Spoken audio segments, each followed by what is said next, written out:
Mandatory minicamp starts this week, Tuesday, Wednesday, and Thursday. And the media will be there every single day, so we won't be able to miss a thing. And we will be able to be updated on the full team's progress without missing a beat. Mike McGlinchey talks about his perspective on Bo Nix and what he thinks about him so far coming up in his second year. Also, there's a question. Which running back, let's say free agency doesn't come through, which running back would you like to trade for? The comments are open and it's up to you. I've got one in mind. I've got my scenario. I've got my contract. I'm going to bring that to you guys, see what you guys think. But also, I want to hear what you guys think about what running back you would trade. And a free agent linebacker just hit the market. Could he be the replacement for Alex Singleton? Will he beef up this defense? We're going to talk about that also today on the Orange and Blue Blitz Morning Show.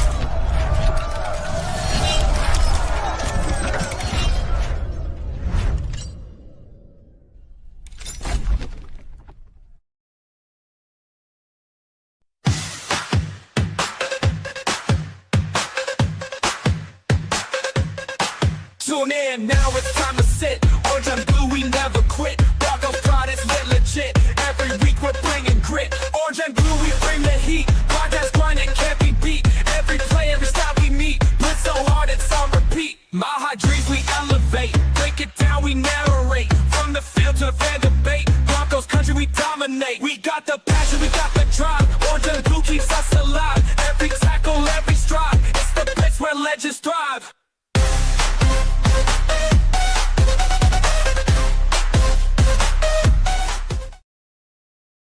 What's up, guys? Good afternoon, good morning, good evening, wherever you are. Welcome to another episode of the Orange and Blue Blitz Show. Today, guys, as you heard in the introduction, we are talking about mandatory minicamp. That's going to be coming up this week. This is the last week of football, but we have a dreaded 6-week desert and barren emptiness of Broncos football, but we're going to be here to fill that void coming up. And we're also going to be hearing from Mike McGlinchey and his interview with Troy Rank on Mile High Sports. Shout out and credit to Mile High Sports and Troy Rank for this interview that we're going to be playing today. Everybody was talking about it, so here we're going to hear about it today and cover it. We're also going to be talking about what if free agency running back does not work out, and instead we decide to maybe let's go trade for a guy. What running backs would we choose? I have one in mind. And then also there's a free agent linebacker that just hit the market. That's very, very interesting that definitely want to talk about. I am your host, Isaiah Henderson, also known as the Bronco Gentleman, the founder of the Orange and Blue Network. Speaking of the Orange and Blue Network, Orange and Blue Crew, if you are here, go ahead over to MHRT, our partners. Go ahead and like their videos, subscribe to their channel, share their videos with their friends and family. You can follow them on YouTube, Twitter, Facebook, and Twitch as well. If you are here from MHRT, head on over to that Orange and Blue Network. Go ahead and subscribe to the channel on YouTube. You can follow us on Twitter and Facebook as well. Everywhere you listen to your faves, you can hear us too. Guys, go ahead and fill up the comment section because we love that and we love you guys. We got a lot to talk about today, a lot to cover today. So it's going to be pretty good. We already got Mundungus Creevy, the founder of the MHRT Network, in the house. Well, hello there. Speaking of partners, we've already got one in the chat. What's up, buddy? How you doing? We got a lot to talk about today. And if you're going to be here the whole time, Mundungus, I want your opinion on my running back scenario, and I want to see what running back you have in mind if you want to trade for one. But that's going to be later on down the line. So we're going to have time for that today. Guys, I hope you guys had a wonderful, wonderful weekend. I did something different this weekend. Hopefully doing something different today as well. But yesterday, I have off work on Sundays and Mondays. So after church, I got a ticket to the Tennessee Air Show. And the air show is where I think they do it all over different countries, but I believe it's Navy and Air Force fighter pilots where they put on an air show. And over here in Smyrna at the military base, right around the corner, there's an airport. And so Sundays, they have it Fridays, Saturdays, and Sundays. So you can hear them throughout all the week. And it's the military base is probably about 7-8 minutes away from me. So when they're flying and doing the show, you can hear them. I mean, you can hear them. They're shaking the house. It's pretty cool to go out and see and watch.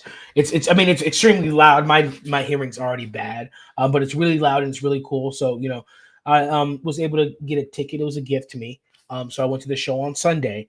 And it's about, I think to me, the air show was cool, but I think the coolest thing to me was where I'm at is kind of like the suburbs of Nashville. So it's really cool to see the entire city. I mean, it had to have been about 25,000 people out there. And what they did is that there's the airport. And so everyone's, you have the planes out there, the fighter jets and all the different planes, World War II planes that are putting on a show. And obviously there's space for that because it's an airport. But then also you have all these thousands of people. And so you have all these thousands of people with their lawn chairs. You had Witt's Barbecue out there. You had different canopies who are selling hot dogs, burgers, different drinks like that, lemonade stands. So it was pretty cool. And of course, the military, so it was extremely efficient. I mean, there was no traffic. They had cones everywhere. You could not get lost. There was a checkpoint every so they lined you up exactly where you need to be. It was quick in and out. It was extremely efficient. It was just really cool seeing the community there. Not only that, but if you drove around the city, it was like it was 4th of July. I mean, you saw people on their front lawns everywhere you went, on little cliffs, on little mountains, people parked everywhere in random parking lots. And people were just up and just looking at the sky. So it was really cool to see the whole city and the whole community come out and support that. It was pretty cool to go out and do that as well. And hopefully later on today, I'll be going fishing, which I haven't done in a few years. And there's I live right next to a river. So there's no excuse for me not to do that. So definitely going to been enjoying that lately. So I hope everyone else had a good weekend as well. I'm also going to learn, I think I'm actually going to focus and learn on how to fillet a fish, because I actually want to fillet it and cook it. So that's definitely going to be a goal of mine today, but I first have to catch something. So I'm going to go talk to my local community, my convenience store guy, where they sell bait. So I'm going to figure out, hey, what's in the water? What bait do I use so we can get started on that? Let's see. We got Christian Peter. Do you collect first edition Pokemon? I do not, but I think my brother does. My older brother does. So if you're interested in trading, whatever the case may be, just let me know and I can contact my brother and see what you got and see what he wants or see what he's got. Sundays are my busiest days. LOL, gotta praise Jesus. Absolutely, yeah. I definitely want to make sure I went to church as well. So I think church ended around 11:30.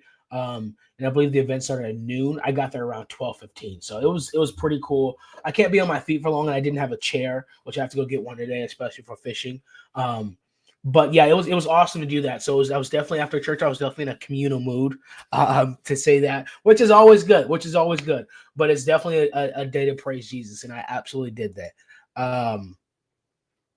Richie, good afternoon. What's up, brother? Good afternoon. Richie says, you cannot fillet a fish. No, sir. I've tried it once or twice before. Was not successful. I was not consistent nor persistent in doing it nor learning it. I think my pole ended up breaking, and I just haven't gotten one since. So I plan on investing in one today, and going out and doing that. Because like you said, I cannot fillet a fish. It's almost like I have no excuse. And, truth be told, I do not. I should know how to do that. So that's pretty cool. But guys, we've got mandatory mini camp this week. Tuesday, Wednesday, Thursday. Richie said, come here and I will teach you. And I can 100% guarantee you will catch 20 fish. I believe you, but you live in Canada, sir. So no. But I appreciate the offer. You can come here, and if you can guarantee me you can catch 20 fish here, buddy, you got an open invitation. Okay, you're welcome. Mandatory minicamp. What are we thinking? What are we feeling? I know what I want my focus to be. The last couple of days, the 2 days that they were able to go and see, was Devon Bailey was big talk, Evan Ingram in there, Marvin Mims, RJ Harvey. But I really want defense. I'm starving and I'm thirsting for defense. And that's also going to lead into the last topic of today. If not the last topic, one of the topics today of a free agent linebacker that just hit the market. You guys should know it. You guys have heard it.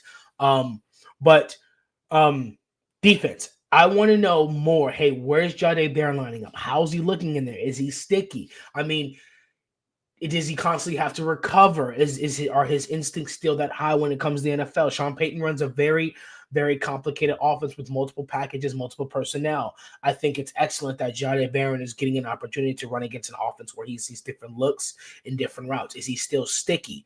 Are his instincts and are his talents translating to the NFL? Can he come in and be that Chris Harris Jr. in the slot?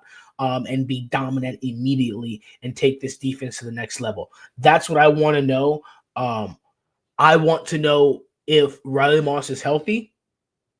I think he's healthy, but I want to know, has he gotten his confidence back? Is he ready to go at this again and start all the way over? And is he ready to play a full season? Because you're going up against, a lot of teams are starting to get these big wide receiver twos. You've got the Eagles who we play this year, Devontae Smith and A.J. Brown. You've got wide receiver 1, wide receiver 2. They're going to be coming at you. Excuse me. Cincinnati Bengals again. Last time you came back, you weren't 100% healthy. So you struggled a little bit. Do you want your revenge? Are you coming back with that dog in you where you want revenge and you're letting them know, you put the league on notice, this is not happening.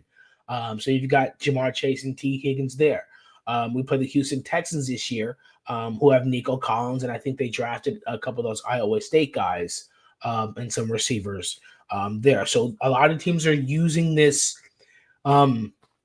this double wide receiver ones who can, Devontae Smith can be wide receiver 1 on another team, but when you put them on the same team, you have a talented duo. And so these teams we're going to be playing these some of these teams.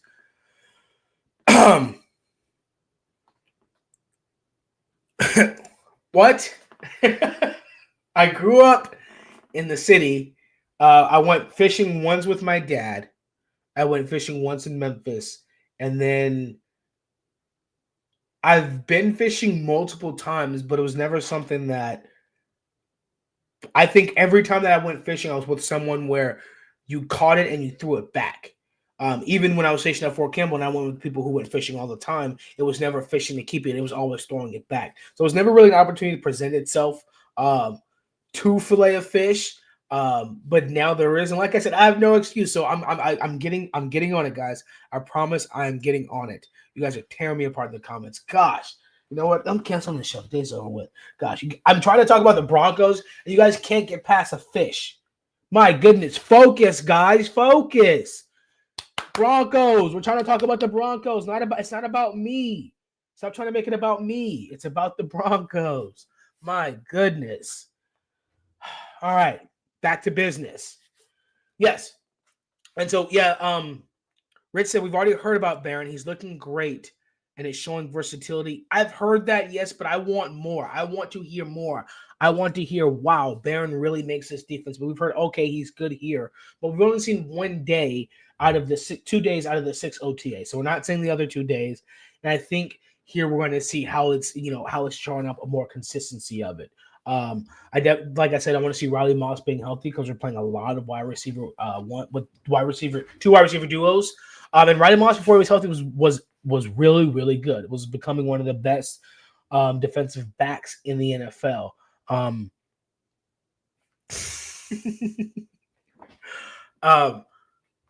She said, no, this is clearly turning into a fishing podcast. This would be the quietest fishing podcast ever because my knowledge of fishing is slim. I mean, I would actually, you know what? Here's what I would do. If this was a fishing podcast, I would just turn on the camera and I would let you guys watch me try and get the reel together. The fishing line, get that together. I'd let you guys watch me do that. But once I get that, I think I'm good. I might do, you know what? I should do a live fishing show of my progress of becoming a fisherman. From beginners. You know what? That's a great idea, Barbs. Thank you for that. Thank you. I've always been told throwing dynamite in the water works pretty well. I think that's illegal.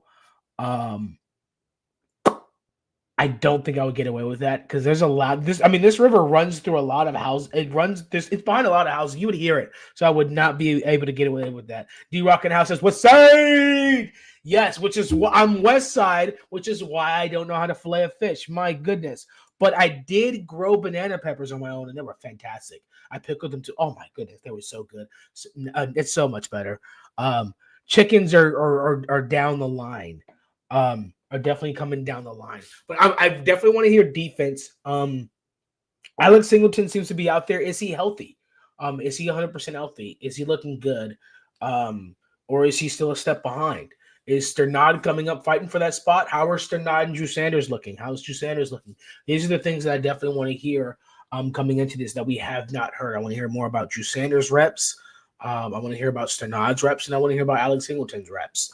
And like I said, that's going to go later on into the show of the linebacker that has been released, that has just hit the market. And the offensive side of the ball, I think we're going to hear more of how they're using Harvey out of the backfield.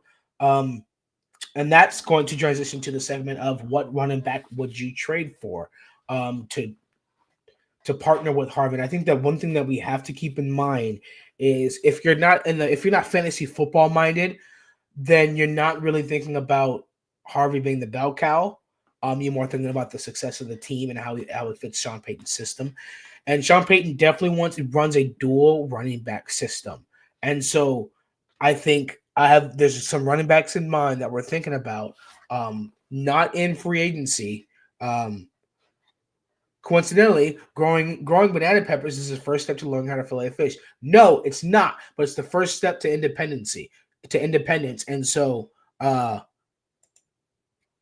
you there, buddy. But I think that there's some running backs that I definitely would trade for that I think would be good compliments to Harvey. And so that's what I think we're going to keep in mind when thinking of running backs. J.K. Dobbins is a good one that, people are questioning, well, why did he walk out the building? And then the Houston Texans turn around and sign Nick Chubb at the same time, taking one of the free agent running backs off the market. I do think that there's a possibility that visiting with Dobbins may have triggered anybody else who was searching for a running back thinking that Nick Chubb was next. So if you had already had an eye on Nick Chubb, and then you see that, hey, the Broncos are visiting with one of the free agent running backs, and there's only two that people are really talking about, they jumped at it. So now I'm wondering, does that push the Broncos in the corner of, hey, does it help the Broncos that the Texans sign Nick Chubb? Or does it help J.K. Dobbins that the Texans sign Nick Chubb? I think because the supply of free agent running backs has now decreased. But the question is, has the demand for a free agent running back increased as well? Are the Broncos the only one interested in J.K. Dobbins, or are there other teams interested in J.K. Dobbins? Yes, Richie says it helps Dobbins. I think so as well, because you never know what other teams are interested in him. And so, like I said, the number of supply of running backs has now decreased. So now Dobbins is the only one left. So now his value has increased. So now he may be able to demand more money, or he can visit other teams. If he gets a call from visiting other teams, now there might be a bid for him. Do the Broncos want to get in a bid for Dobbins, or do they want to just let him walk and stick what we have, or do we trade for one? Which is what we're going to talk about. Mandunga says that Broncos-Texans matchup is getting tougher. Texans have signed a lot of help this offseason. Yes, I think their defense is just as good as the Broncos. I think their defense is just as good as the Broncos. Their pass rush, their secondary is just as good as the Broncos.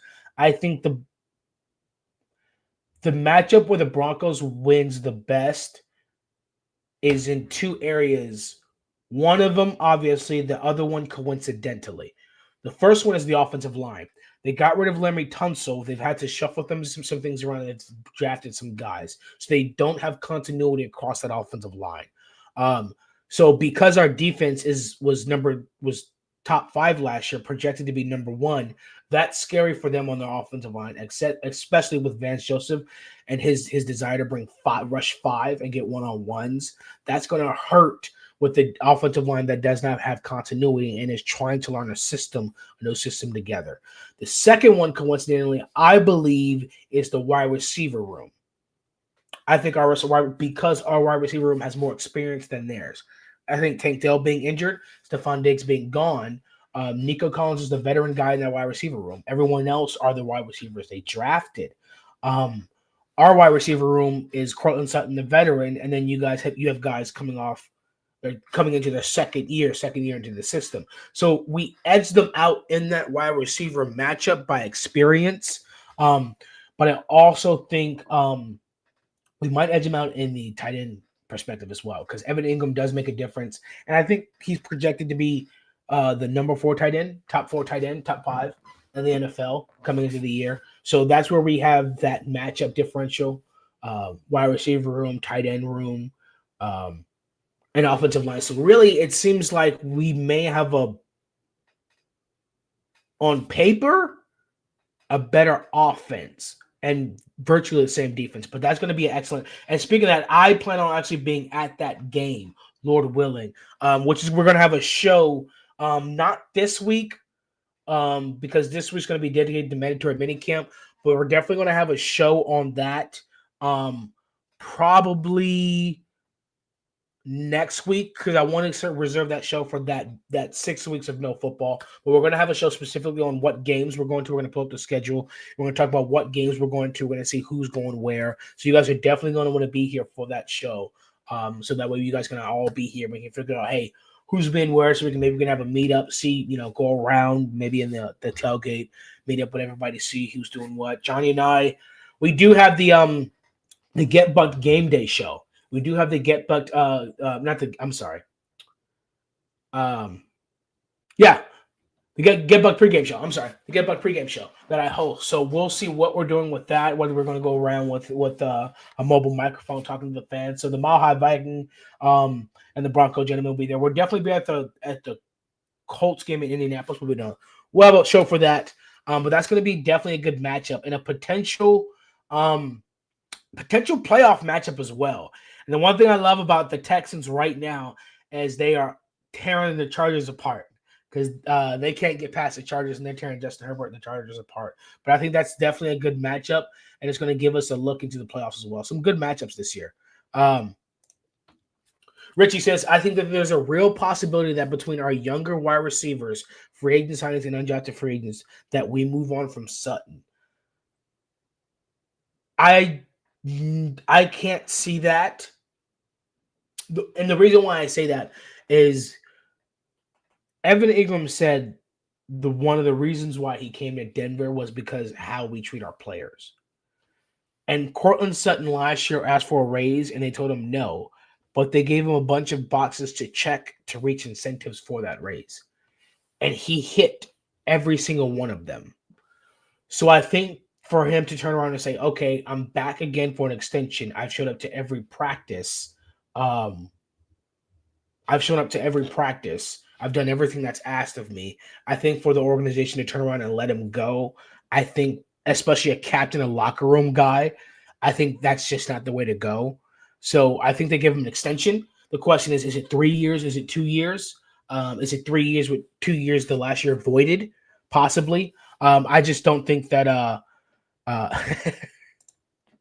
Cam Parker in the house. What's up, baby?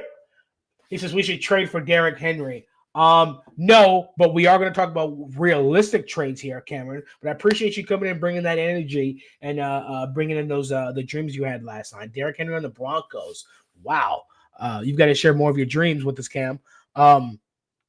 Cam says Sutton is probably the second person who will be extended at this rate. I agree. I think it's going to be Zach Allen, which is going to be another show we're going to have. Who gets extended first? I think that show is probably going to be Friday. We're going to have a show this Friday right after mandatory minicamp, because I think in between mandatory minicamp and training camp is when they're going to do those signings. So we're probably going to have a show Friday of who's going to get signed, how much they're going to get signed for, what do their contracts look like, how many years it's going to look like. We're going to look at spot track. We're going to look at the cap. We're going to look at the average player for each position, where we think our guys fit in, how much money they're going to have. So we're definitely going to have a show for that. That show's probably going to be Friday. So you guys are definitely going to want to tune in for that. And speaking of the show that's coming up Friday, you guys are definitely going to have to go ahead and like, subscribe, and share this video, guys. Hit that thumbs up button and also hit the notification bell, because we have a bunch of shows coming up and that you guys aren't going to want to miss. And so here we have the shows on screen every Monday through Friday at 11 a.m. Mountain Time. All these times are in Mountain Time. So from Monday through Friday, every day at 11 a.m. Mountain Time is the Orange and Blue Blitz morning show, which I host and I'm here. But you guys want to hit the notification bell because we have all these shows coming up, including Broncos Bros, Mondays at 6, Nothing Rhymes with Orange and Blue, which is the flagship OG podcast, Tuesdays at 7. We got the Broncos Talk Wednesday at 6 p.m. And we also have our breaking news shows that comes in. So if J.K. Dobbins is signed, or the linebacker that just hit the market is signed, or we trade for running back, that's what that show is for. So you're going to want to hit that notification bell. And then, like I said, we have the Get Bucked Game Day show, which is going to be looked at a lot this year because I'm going to be traveling. Hopefully, Johnny and I will be traveling. We'll be traveling with you guys. We have some other hosts on the show. So the show's going to be there. Some of you guys can be on it, just looking at where we're meeting up. And also, we have every game day, the Buck Your Feelings post-game show after every game. So that's why you guys are going to want to hit that notification bell because you guys aren't going to miss that. So I agree with Cam. I think Sutton's going to be the second one. I think it's going to be Zach Allen, quoting Sutton. And so definitely some things to look forward to and some things to look at. All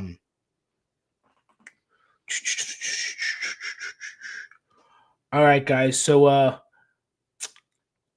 I think you know what? I think we're just gonna go ahead. We're gonna hold off on that Mike McGlinchey clip for a minute. And I think we're just gonna go ahead and we're gonna talk about these running backs. I see the comment section, you guys talking about the running backs. So I'm just go ahead and go on. So we had OTAs, we brought in J.K. Dobbins, he did not get signed. So let's say free agency does not work out, and we decide we want to Sean Payton and George Payton say, okay, the free agent market is dried up. Nick Chubb just got signed. J.K. Dobbins was in here, and maybe his number's too high. Maybe his market is now increased. Maybe we want to look at some teams, give some calls around. And so far, in the comment section, we have one, and Cameron Parker brings this up. I see his name a lot. So I just want to ask you guys, what would you trade for him? So Cameron comes in, and he says Tyler Algier is who we should trade for, though. Tyler Argill is a pretty good running back. He's definitely a backup running back because he does not get a lot of the touches because Bijan Robinson is running back one in Atlanta. So that's definitely a guy that's definitely available. You give him a call. What would you guys? I think he's a good pass protector, good back out the backfield. So what are you guys looking to trade for him? What do you give him a call for? Let's get his stats up. Let's see his stats last year. Tyler Algier 2024 stats.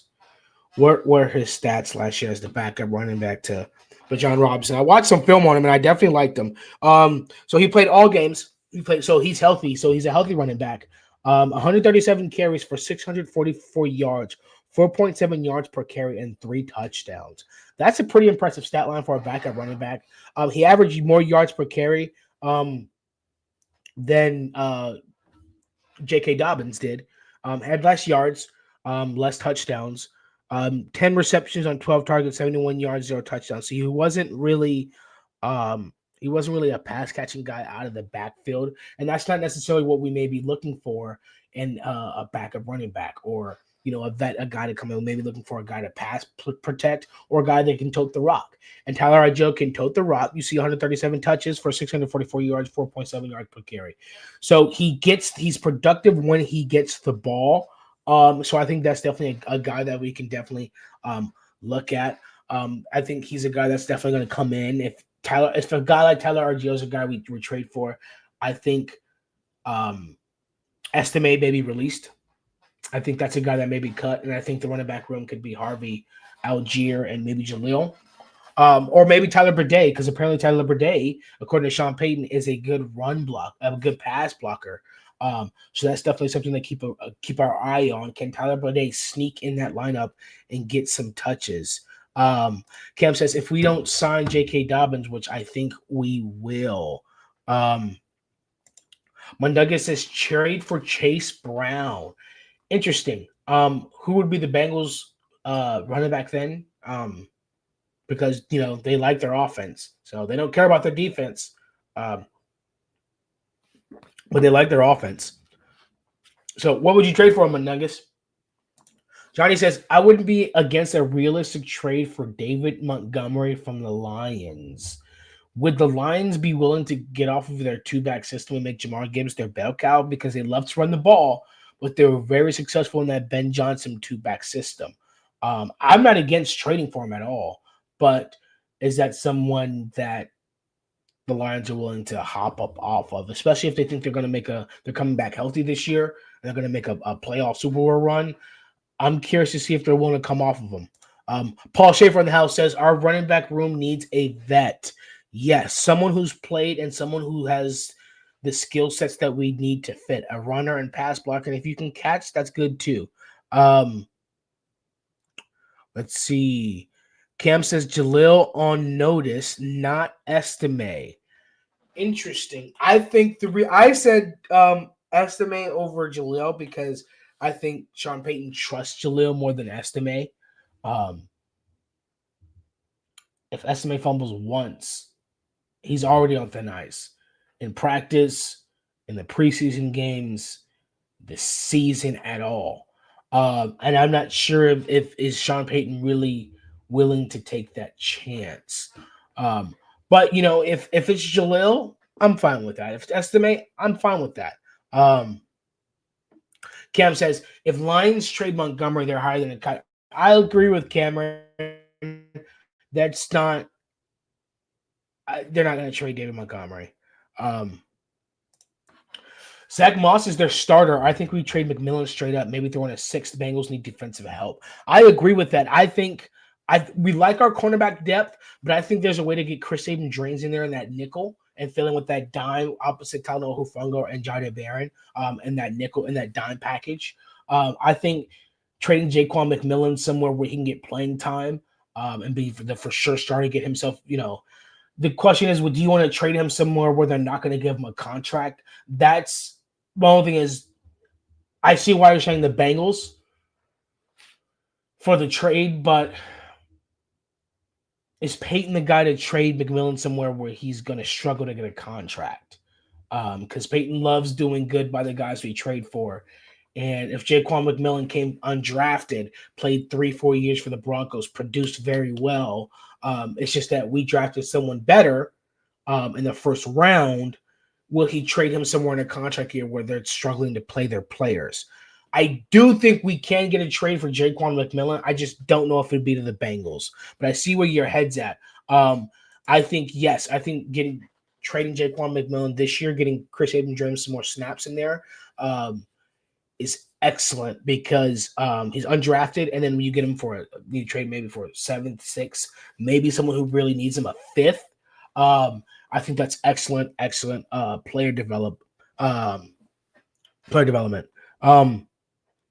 Let's see. Johnny says, just because Dobbins walked out of the building without a contract doesn't mean that one won't get done, no. Yes, but we're doing our pace plan, Johnny. We're covering every avenue of approach. I agree with you. The same thing happened with Evan Ingram. He walked out, came back, and I'm grateful for that. Jalil is a more limited back and showed he struggled in pass pro. I agree. But, he's the vet in the running back room. He doesn't have fumble issues. I think toward the end of last year, he seemed to be more consistent than any other running back, but he's very, very limited.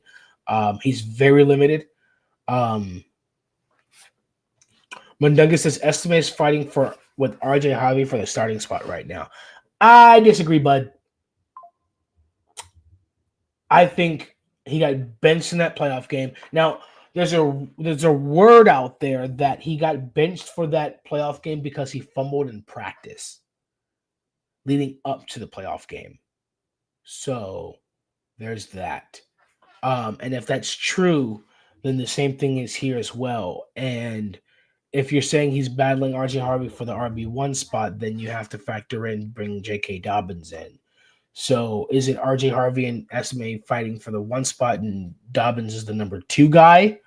Or is it they're fighting for the number 1 spot without signing another running back? I think Jalil and Estime are fighting for running back 2. For running back 2 as in touches. I think RJ Harvey is the guy that's going to have the most touches. I think Estime and Jalil are fighting for the second most touches at running back. Richie says SMA needs to show he can read the gaps and let the plays develop. RJ Harvey needs to do the same. Um, those two both have the size to pass protect properly. So the question is, who fills into that number 3 spot? Interesting. Yes. I think RJ Harvey is definitely. I hope the running back coaches are getting in his head. Hey, see the gap go, because in the NFL these gaps close fast. Use that burst to get north and south, and let the play to develop. I think both backs are good at that.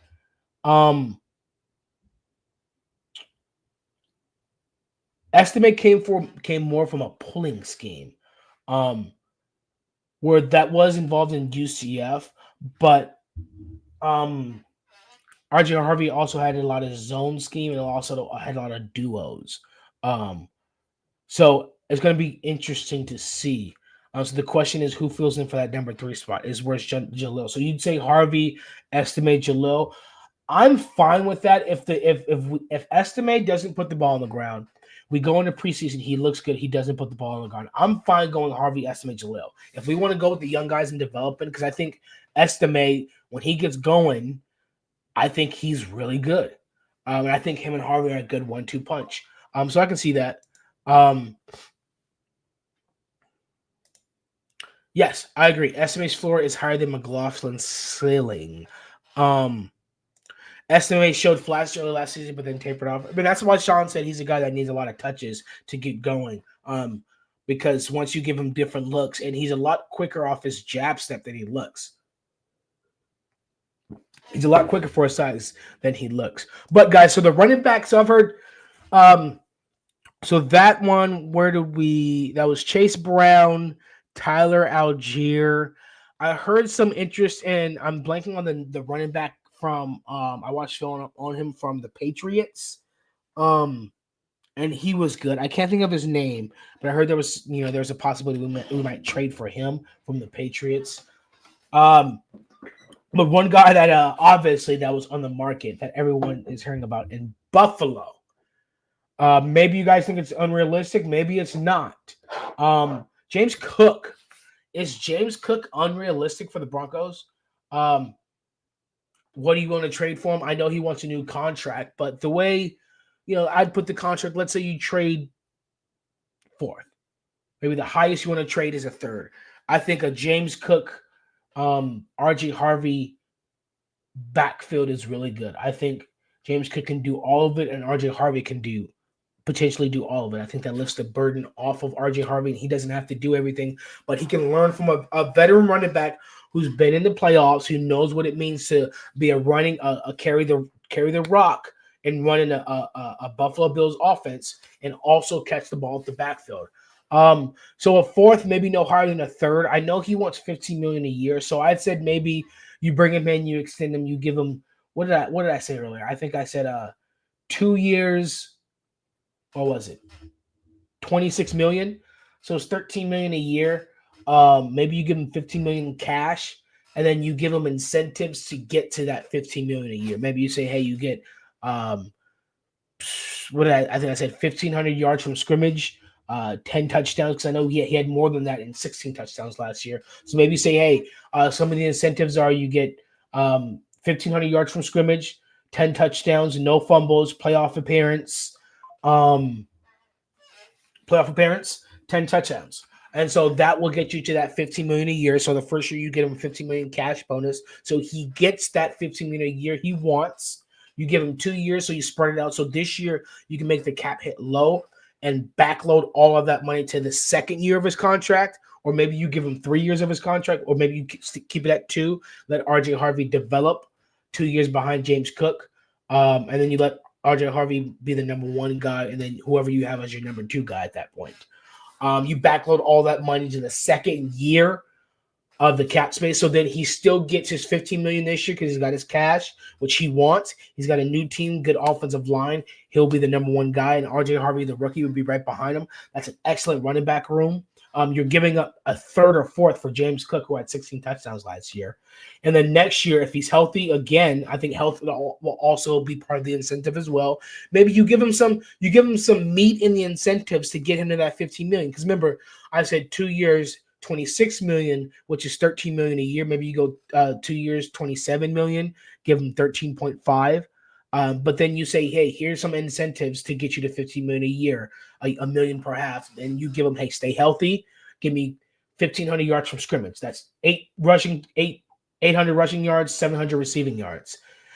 Sean Payton easily can get that. 10 touchdowns. Last year he had 16. That's not 10 rushing touchdowns. That's not 10 receiving. That's just 10 total.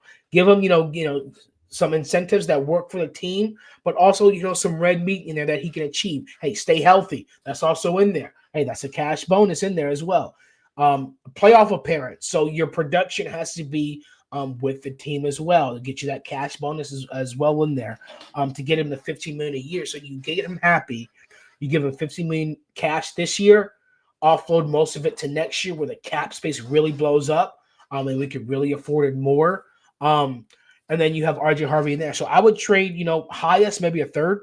So let's see what we got in the comment section. So I'm just throwing it out there for you guys. Would Buffalo be willing to trade to an AFC? We don't play them this year, but if he's really that unhappy, let's say you pick up the phone, you said, hey, it's Buffalo, hey, we want to give you, let's say you say, hey, this year's third, next year's third, and the year after that's fourth. And then you give him that, you give him the new contract, so you don't have to worry about that. You offload that money, you get a new contract. Let's see what you guys think. Richie says, I like the idea of Watson or Bidet. We've seen Jalil. He's good, but not great. Yeah, I want to see more of Watson and Bidet. I like that sprinkle of Bidet can pass protecting there because we know he can run. We know he can catch. His first play as a Bronco was a touchdown off of a catch off the backfield. So we know he can catch and run. We know he can run. So Bidet is a very interesting running back 3 prospect. He's actually the guy I want. I like right now. I'm leaning toward Harvey, Bidet, and then whoever that number 3 guy is. I'm not saying he's running back 3, but whoever that third running back in that room is. If Bidet can really pass protect and he's good at it, he knows the system now. Yeah, put him in there on third down pass protecting plays because he can do all 3 things. Is it Ramondre Stevenson? What number was he wearing? I think for the Patriots, was he wearing number 8? I can't. Was it Ramondre Stevenson? Possibly. D-Rod says no on Cook. We have to pay our dudes first. I mean, obviously, this is after we pay our dudes because, we've got this time within the 6 weeks to pay our guys, and that's when maybe – and that's definitely lets us know, hey, is James Cook sitting out of mandatory minicamp? Is he willing to be fined a little bit going into that week? So then you got some tension there, some contract negotiations. We pay our guys. We good. We take care of our people. We send a message out there, hey, we take care of our people. We good. And then, maybe Jonathan Franklin Myers is involved in a trade to Buffalo. Is Savion Jones ready to step up in that role already? Year 1, maybe. Richie says, I prefer that we look at cuts and other practice squad of other teams, then see who's there and compare them to Watson, Jalil, and Bidet. It is a bit of a falsehood that we have so much cap space next season. The fact remains that we will also lose multiple defensive line starters. That depends on who we pay this year. Because we pay Zach Allen, if we pay Benito, we've already paid DJ Jones. The only one we would lose would probably be Malcolm Roach and Jonathan Franklin Myers, unless Malcolm Roach is willing to sign another 1-year deal. 1-year, 2-year friendly deal. It all depends. The only guy we may be losing is Jonathan Franklin Myers. That's the name. Appreciate that, Andy. Yeah, it was Antonio Gibson. It was Antonio Gibson. I like the film on him. I liked him a lot. He can run the ball. Strong runner. He can catch the ball too, and he can pass protect. Johnny says, I personally think Bidet is a sleeper in the running back room. Not of playing time so far, but has been amazing every time he has touched the rock. Very productive. I agree, Johnny. Very productive. His first catch was touchdown. When he came in against Tampa Bay, boom, burst out of the backfield. And then, so yeah, I think he's definitely a sleeper. We'll see with mandatory minicamp. maybe Bidet comes up and gives Sean Payton confidence. And that's what's going to happen with these preseason games. I'm really excited for preseason because I want to see these guys I want to see all these guys get these touches. If I'm Sean, hopefully I'm making it a run-heavy preseason because we got to get this running back room figured out. All right, guys, we're going to take a quick break because next up we're going to hear from Mike McGlinchey and about Mike McGlinchey and Troy Rank and about his opinion about Bo Nix. So, guys, we're going to be right back after this. And after this, we are going to hear from Troy Rank and Mike McGlinchey.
All right, guys, we are back. I hope that song was annoying for you guys, because that was the goal, was pick an annoying song. I liked it, but I can see how after it gets annoying after a while, so I'm definitely going to have to find a new one.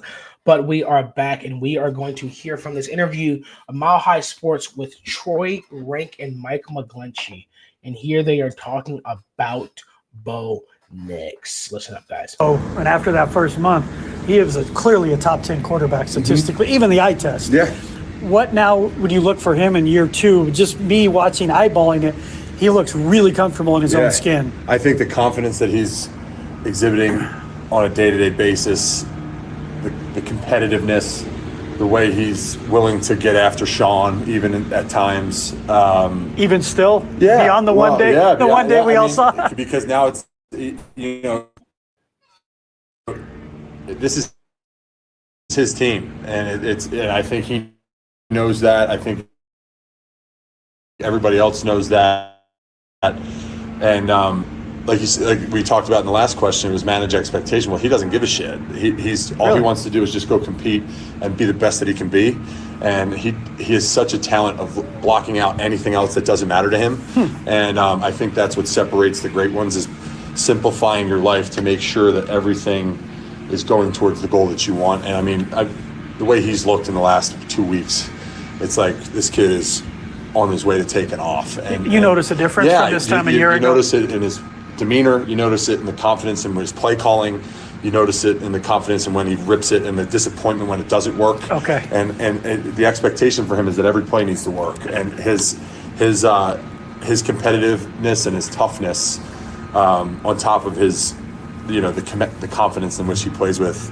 Like, he doesn't care about getting criticized. He doesn't care about bad plays. He knows those are a part of it. And it's really cool to watch. When you say, like, it's his team, a lot of kids get given that. Yeah. But does it resonate more that he earned this? When I talked to Samaje Perine at the Super Bowl, he told me, he's like, other than Joe Burrow, he said that he reminded him of Joe Burrow, that even last April, he's like, I couldn't believe how well he knew the playbook. We all said the same thing, but he's earned it, right? Absolutely.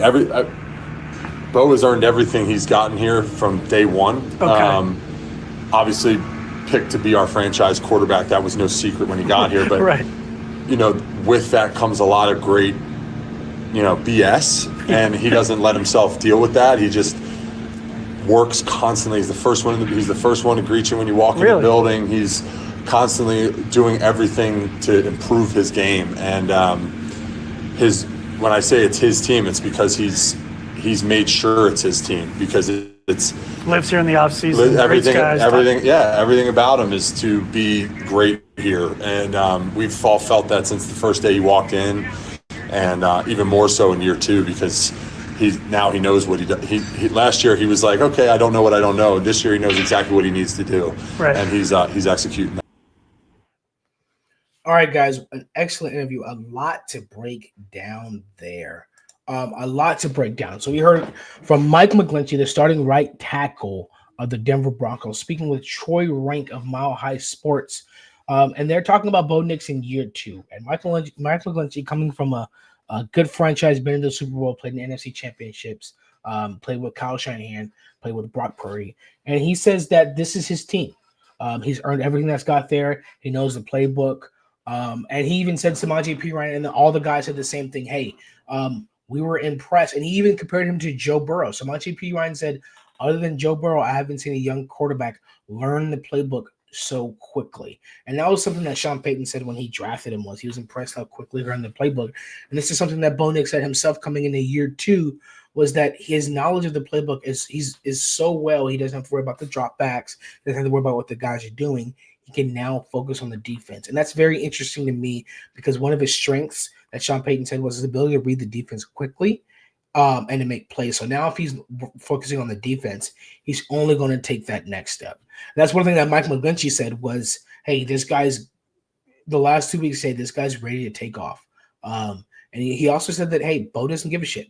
I think trying to follow his father's legacy and going to Auburn, dealing with that adversity, having to transfer – to a different school. He's got that baggage on him or behind him of Auburn. He's got to come in and earn it again. He earns the starting position for 2 years.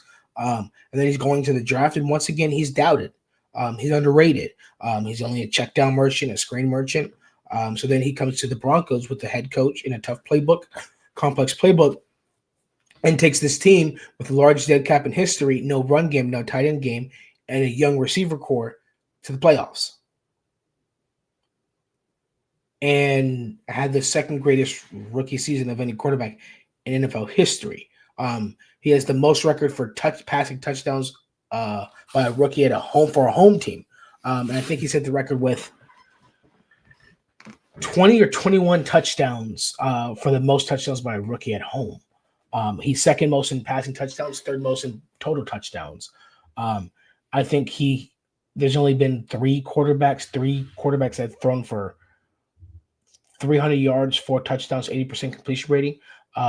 Drew Brees, Aaron Rodgers, and I believe Tom Brady. Bo Nix did it 3 or 4 times in his rookie year. Now he's noticed knowledge of the playbook, and we got to hear it from a guy that gets to hear it from him in the huddle. And Mike McGlinchey, in that interview, guys, go ahead over to Mile High Sports. Shout out to them. Go ahead and subscribe, because they have great interviews. With Cody Rourke on there. I listen to them almost every day. And in that interview, he also says that he believed he had the best season of his career last year when he got back from injury. And I'm inclined to agree with him. Mike McGlinchey, when he got back from injury, was excellent. I don't know if it had to do with Alex Palczewski stepping in, and there was some talk out there about, hey, maybe we let Garrett Bowles go, switch McGlinchey to left tackle, and Palcho takes that right tackle spot. Mike McGlinchey came in and shut that noise down, and we didn't hear anything of it.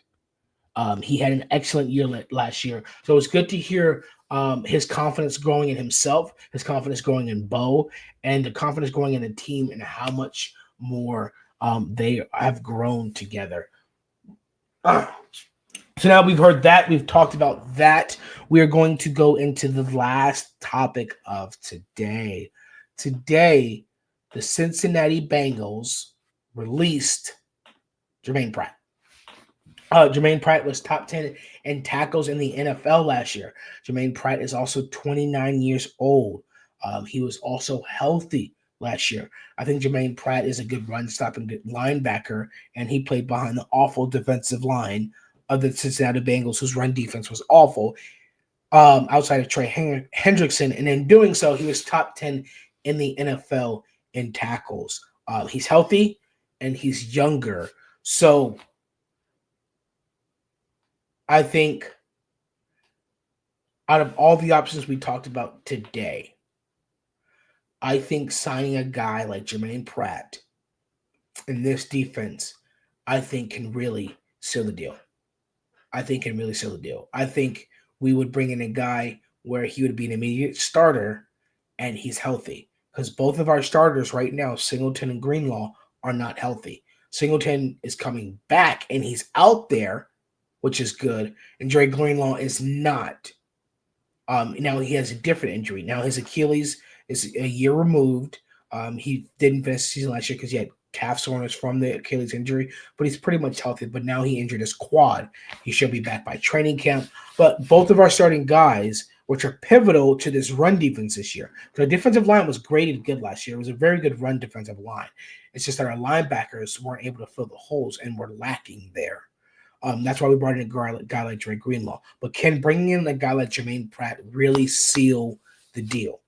Will that take our defense to the next level? Will a Jermaine Pratt and Dre Greenlaw linebacker core seal the deal? He's 29, he's younger.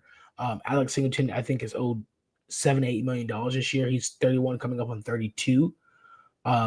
Would you sign, Greenlaw signed a 3-year contract. Would you sign Pratt on a 2-year contract? So he's 30, 31. 3-year contract, 2 years guaranteed, 1 year voided. So you still finish it, and maybe if he's still healthy, still good, you keep him his last year. That's a guy that is George Payton picking up the phone, because you have to. How much confidence do you have in Bo Lowry, and how much confidence do you have in Alex Singleton returning to somewhat of his form? And he said it himself. Alex Singleton said, "I'm 31, 32, coming off an ACL. I don't think how much preseason I'm going to play." I understand keeping it safe, playing it safe, and still, but if that's a concern, are you George Payton and Sean Payton? You're looking at this, you're saying, "Hey, I think it's raining, so I think there goes fishing." But how much confidence do you have in Alex Singleton being the guy? Is he going to get picked on coming from an ACL, whereas they're not going to go to Dre Greenlaw's side? They're just going to isolate Alex Singleton and pick on him. Do you want to bring in a guy in Jermaine Pratt where maybe he's not the best in pass coverage, but maybe he's a guy they won't necessarily pick on for his injury? He's healthy. So I think if you want to bring in a guy like Jermaine Pratt, I think that's going to take this defense to the next level, and I think there's going to be no holes. I want to know. I have one more question on the defense, guys. Let me know in the comments what you guys think of Jermaine Pratt and signing him. But if there's a cornerback competition, now there's some people, most of the fans online think the cornerback competition will be between Jaquan and Jade. But there's other personnel who think that it's not between Jade and Jaquan, but it's between Riley Moss and Jade. Which one do you guys think? Do you guys think